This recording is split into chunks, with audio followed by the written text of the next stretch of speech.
नमस्कार दोस्तों, केमिस्ट्री के मोस्ट इंपॉर्टेंट क्वेश्चन देख लेते हैं। अब ये जो वीडियो है ये आप एज अ टेस्ट करके ले लीजिए, यानी खुद का एनालिसिस कीजिए। आपने तो बहुत सारी किताबें बुक पढ़ी होगी, तो उससे आप ये टेस्ट करके जाइए कि आपको कितना आता है, कि एग्जाम में जो क्वेश्चंस आते हैं तो आप कितने अटेंड कर पाते हैं। इससे क्या होगा, आपकी रिवीजन भी हो जाएगी, मेरा वीडियो भी देखना हो जाएगा और नॉलेज भी मिल जाएगा अगर कोई क्वेश्चन छूट गया है तो। देखिए फर्स्ट है which is the highest quality of hard coal, यानी सबसे जो अच्छी क्वालिटी वाला हार्ड कोल होता है, हाईएस्ट क्वालिटी जिसमें होती है वो कोल कौन सा होता है, एंथ्रासाइट, बिटुमिनस, लिग्नाइट या पीट। तो सबसे जो हाईएस्ट क्वालिटी, सबसे अच्छा कोल जिसको माना जाता है वो होता है एंथ्रासाइट। उसके बाद माना जाता है बिटुमिनस, उसके बाद माना जाता है लिग्नाइट और उसके बाद माना जाता है पीट। तो यहाँ पे हाईएस्ट क्वालिटी ऑफ हार्ड कोल माना जाता है एंथ्रासाइट को। ठीक है, नेक्स्ट क्वेश्चन देखते हैं। The fourth most abundant metal in earth crust. यहाँ पे अब गाइस इन्होंने फोर्थ यानी चौथा most abundant earth metal earth crust यानी पूछा है कि अर्थ के क्रस्ट में फोर्थ मेटल जो है वो कौन सा मिलता है अबंडेंटली। अब यहाँ पे आपको पहला, दूसरा, तीसरा, चौथा सभी पता होना चाहिए, तब जाके आप इसका आंसर दे पाओगे। ऐसे थोड़े हार्ड क्वेश्चन माने जाते हैं। अब फोर्थ पूछा है डायरेक्ट, अब फर्स्ट किसी को पता होता है, पर फोर्थ की बात करें तो अगर आपने बहुत ज़्यादा पढ़ाई की है तो क्या आप बता सकते हैं, कमेंट में आंसर देना कि कौन सा है फोर्थ मेटल जो अर्थ क्रस्ट में ज़्यादा मिलता है। और इसी के साथ फर्स्ट, सेकंड, थर्ड भी पता होना चाहिए, उसका परसेंटेज भी जो है वो अगर पता है तो वो तो सोने पे सुहागा हो गया। तो देखिए जो सोडियम होता है, सोडियम की अगर हम बात करें तो ये फोर्थ मोस्ट अबंडेंट मेटल है अर्थ क्रस्ट का। अब बात करते हैं कि फर्स्ट मेटल कौन सा है, तो एल्यूमिनियम जो है वो सबसे ज़्यादा अर्थ क्रस्ट में मिलता है, यानी ये हो गया फर्स्ट मेटल। ठीक है, जो सबसे ज़्यादा मिलता है, इसका परसेंटेज होता है 8.1%, यानी 8.1% जो है वो एल्यूमिनियम मिलता है। सेकंड की बात करें तो सेकंड होता है गाइस आयरन। अब पूरा पता होना चाहिए, ये होता है 5%। ठीक है, सेकंड मोस्ट अबंडेंट जो होता है वो आयरन होता है। अगर यहाँ पे आपको सेकंड पूछा जाएगा तो आपको पता होना चाहिए कि आयरन। कभी कभी और ज़्यादा अगर इसको कठिन कर दिया तो परसेंटेज भी पूछा जा सकता है कि भाई कितना परसेंटेज में प्रेजेंट होता है, तो आप इसके नोट्स बनाते ज़रूर चलिए। थर्ड जो होता है वो होता है हमारा थर्ड मेटल जो मिलता है मोस्ट अबंडेंट इन अर्थ क्रस्ट, वो होता है कैल्शियम। अब इसका परसेंटेज होता है 3.6%। ठीक है, और चौथा जो मेटल होता है वो होता है सोडियम, पर परसेंटेज नहीं बताया तो परसेंटेज भी बता देता हूँ। इसका परसेंटेज होता है 2.8%, यानी फर्स्ट वाला 8.1, टू वाला 5%, कैल्शियम 3.6% एंड सोडियम 2.8%। तो आंसर क्या होगा, सोडियम, क्योंकि यहाँ पे फोर्थ पूछा है। अब यहाँ पे 4 क्वेश्चन बन गए गाइस कि फर्स्ट कौन सा है, सेकंड कौन सा है, थर्ड कौन सा है, फोर्थ कौन सा है। तो एक क्वेश्चन में 4 क्वेश्चन बन सकते हैं और 4 बनेंगे परसेंटेज में, कि परसेंटेज कितना है ये भी आपको जो है वो पता होना चाहिए। क्योंकि कंपटीशन जो बढ़ती है ना, वो जिन लोगों को परसेंटेज भी पता है और अगर परसेंटेज का सवाल पूछा तो वो बच्चे सही करके आएंगे और आप गलत करके आओगे।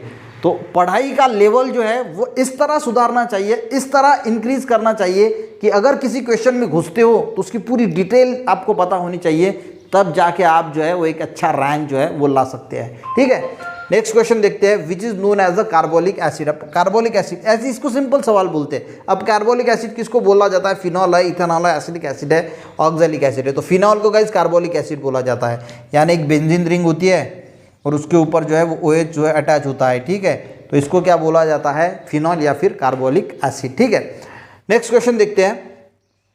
विच method will be employed to test the hardness of water. जो वाटर हार्ड होता है उसको पता करने के लिए हम कौन सी मेथड का इस्तेमाल करते हैं। तो सबसे पहले गाइज आपको हार्डनेस क्या है ये पता होना बहुत इंपॉर्टेंट है।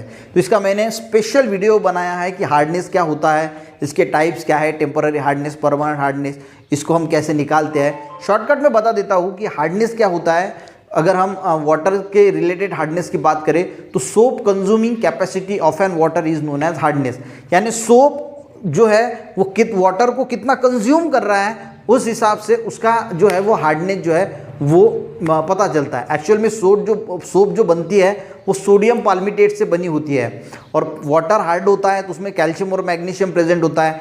तो सोडियम पाल्मिटेट जो जब वाटर के साथ रिएक्ट होता है तो झाग नहीं बनाता, तो कैल्शियम पाल्मिटेट या फिर मैग्नीशियम पाल्मिटेट बनाता है, तो झाग बनाता ही नहीं।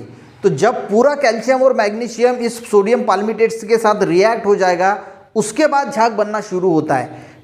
थोड़ा आपको समझ में आया होगा, नहीं समझ में आया होगा तो आपको पूरा वीडियो देखना पड़ेगा हार्डनेस का, तो पूरा कंसेप्ट ही क्लियर हो जाएगा। तो जो हार्डनेस होता है वाटर का, इसके लिए हम बॉइलिंग या डिस्टिलेशन का यूज़ नहीं करते, नन ऑफ दिस भी नहीं है। तो formation of leather with soap, तो सोप के साथ कितना झाग आ रहा है, लेदर यानी क्या होता है झाग, तो कितना झाग प्रोड्यूस हो रहा है, तो उससे हम पता लगा सकते हैं कि वाटर जो है वो हार्ड है या फिर सॉफ्ट है।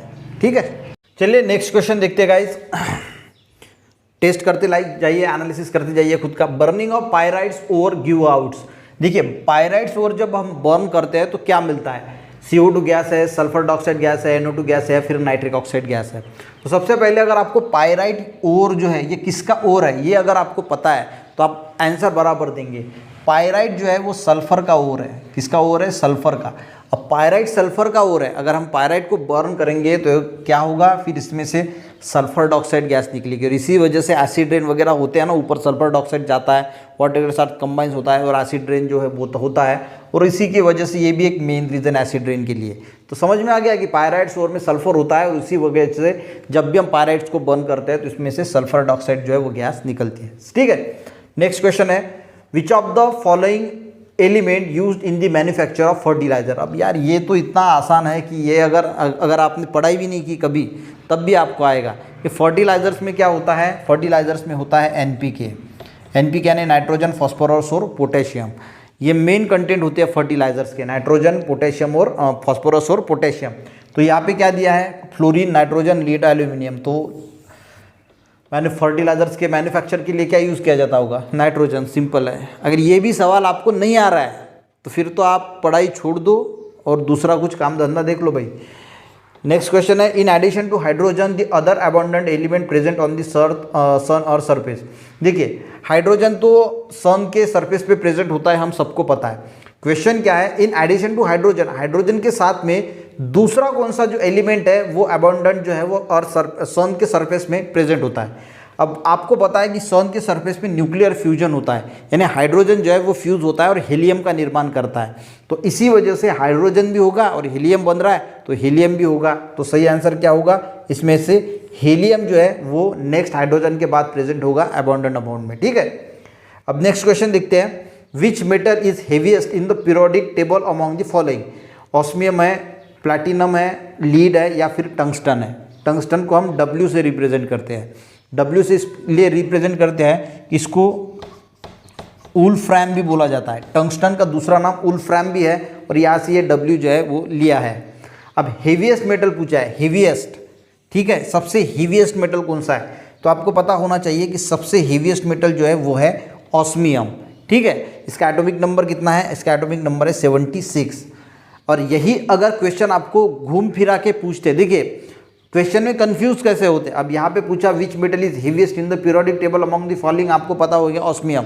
अब एग्जाम में क्वेश्चन आएगा which metal is hardest metal in the periodic table, और आप ऑस्मियम टिक करके चले आओगे, आपको लगेगा कि सही है।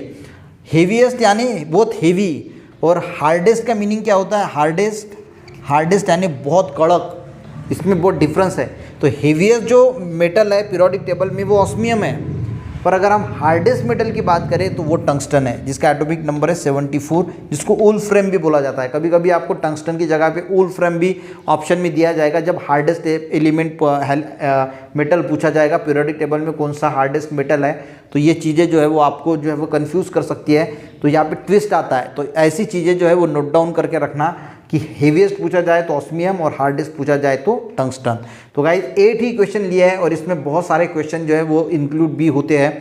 कि पूरे वीडियो जो मैंने बनाए, कम से कम बहुत सारी वीडियोज़ है, 100 के करीब वीडियोज़ केमिस्ट्री की बनाई है, तो सभी देख लेना। इससे क्या होगा, आपकी रिवीजन भी हो जाएगी और टेस्ट भी हो जाएगी कि आप कितने पानी में हो, आपको कितना आता है, कितना जो है वो आपने पढ़ा है, अभी तक वीडियो देखा है। तो एक टेस्ट हो जाएगी कि आप कितना आंसर जो है वो सही दे पाते हैं। मिलते हैं गाइज ऐसे ही किसी नेक्स्ट वीडियो में, तब तक के लिए गाइज जय हिंद।